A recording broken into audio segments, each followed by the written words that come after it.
Dan Coates, Republican Senator from Indiana and a member of the Senate Intelligence Committee, and Congressman Adam Schiff, California Democrat on the House Intelligence Committee. And thank you both for joining us this morning. Let me talk, because we just talked a little bit about the suspect being read his Miranda rights. A couple of FBI agents that I've talked to and others who've talked to, sort of seeping into the press, they were unhappy about the decision to Mirandize him when they did, that there were other questions they wanted to ask. What did you think of it? Well, I think there are two issues. There's when does the law enforcement agents, when do they have to Mirandize him? And I think they properly invoke the public safety exception. But the other question is, when does he have to be presented before a magistrate? In this case, it seems like the magistrate made clear the magistrate was going to arraign this person on Monday, and that put a very real limit on how long the questioning could go on. Already, I think the statements that the suspect made are going to be challenged by the defense team. And while the priority has to be on making use of any information that could protect the public, it's also valuable to be able to admit those in evidence. If, for example, the Attorney General decides to seek the death penalty, his statements may be the best evidence of what his intent was, what his role was, how culpable he was. So we shouldn't discount the need to introduce that evidence. Sure. We're told that he clammed up then, though, after reading their Miranda rights. Certainly I would. I was very surprised that they moved as quickly as they did. We had, I think, legal reasons and follow-up investigative reasons to drag this out a little bit longer. We could have done that. I think the AG, Attorney General, should have sent a signal basically saying, we're within our legal bounds in doing this with a public safety exemption. We need to get this information from the younger brother. He was wounded before. He wasn't able to communicate. We've had very little time. Do you have any suspicion that anything valuable was lost in the Mirandizing? Well, we won't know, because now his lawyers are not allowing him to say anything. So there could have been, it would have been worth the effort to stretch this out a few more hours to see what we could find. I think it looks like the FBI got what they needed in terms of making sure the public was safe, and that's really the basis of the public safety exception. The FBI is always going to want to interview as long as they possibly can to get into what happened overseas and the full nature of the plot. But the public safety exception only goes really to protecting the public. And once they have gotten the information they need to do that, that's really the full length and dimension of that exception. Sure, but they could still not Mirandize him and just not use whatever he says against him. Every basis to stretch that out. I think we could have learned more information. I want to read you, sort of switching a little bit to another angle. Congressman Rogers, Mike Rogers, you know, the chairman of the Intelligence Committee, had this to say to the Boston Herald Friday. I hear a lot of definitive statements out there that it was just these two men and it's over, but I will tell you, I hear these briefings every day, and I don't think this is over. There are clearly more persons of interest, and they're not 100% sure if there aren't other explosives. I want to get, you all are also in those intelligence briefings, so tell me whether you believe at this point, from what you've seen, whether this was the work of two men who self-radicalized via the internet or otherwise, or whether you think this is something broader going on? You know, there always is a rush to try to rationalize what, in this case, was an irrational act. And I think you need time to sort all this out and not rush to judgment. Everybody wants to say, as soon as we figure out exactly what happened here, then we're safe again. Well, we don't live in that kind of world right now. We want to learn as much as we possibly can from this.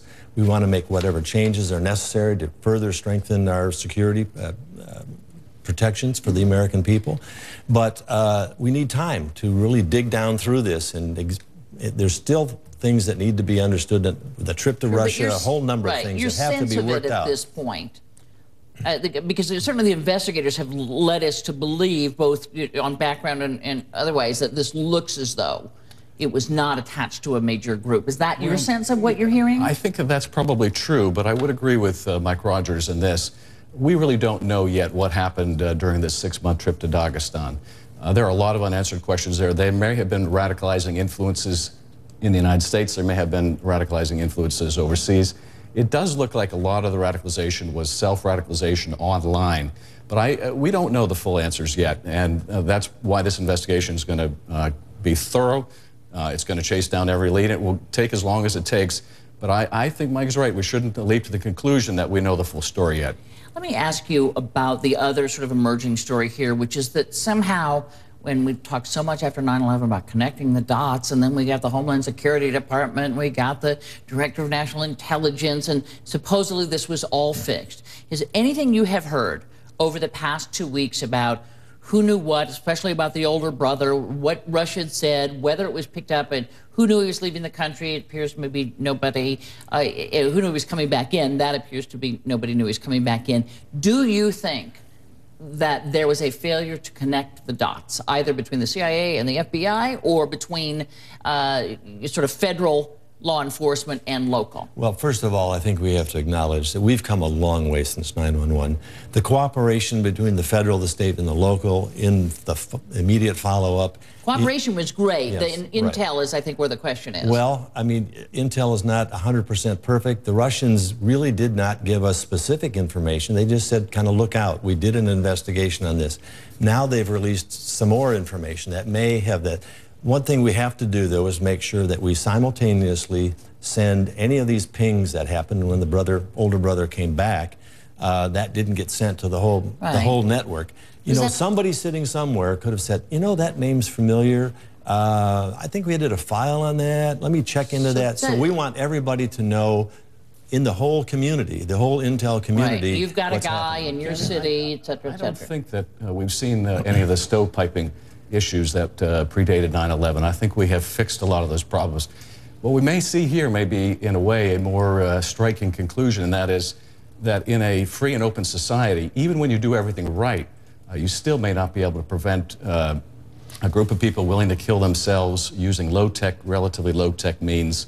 I don't know what, so much frankly, more comforting, though, to say, oh, gosh, if we just connected the dots, we could have figured this out. Exactly. Yeah. But I think we might do a disservice to the American people if we suggest that there's always got to be a problem when anything bad happens. The reality is we would need to take such intrusive steps, make this country into a police state that no one would want to accept in order to completely prevent these low-tech attacks. I agree with Adam, and I think it's important to also recognize that since 9/11, if you talked to any of us back then, we would have said we would have had multiple attacks like this over this last 10 or 11 years. Right. It's remarkable that we've done as well as we have. Right. We're a democratic, open society, and some of these things we're doing everything we can, but you know, we have to be right 100% of the time, and they only have to be right 1%. Let me ask you as a final question. Vladimir Putin, president of Russia, was asked about whether or not he felt that the Americans took the Russian information seriously, and he said, the Russian special services, to my great regret, were not able to provide our American colleagues with information that would have operative significance. Now, we're learning in the past day or two that they did actually have an intercept of a phone call that sort of vaguely mentioned jihad between the mother and maybe one of her sons. Do you think that Russia knows more than it told us at the time and knows more now? I think they probably do. I can see why initially they didn't want to share the fact that this was an intercept. We're reluctant, just as they are, to reveal our sources and methods, and this was one of their sources. But at the same time, if they were up on this, on the mother or on someone related to the mother and listening, there's got to be a basis for why they went up on her electronically or why they went up on one of her affiliates or associates. We don't know that. We haven't received that information from the Russians. I think they do know more than they're telling us. Both Russia and the United States have been subject to these kind of terrorist attacks, and the more we can work together, the better we can prevent them in the future. Right. Senator Coates, Congressman Schiff, thank you for joining us this morning.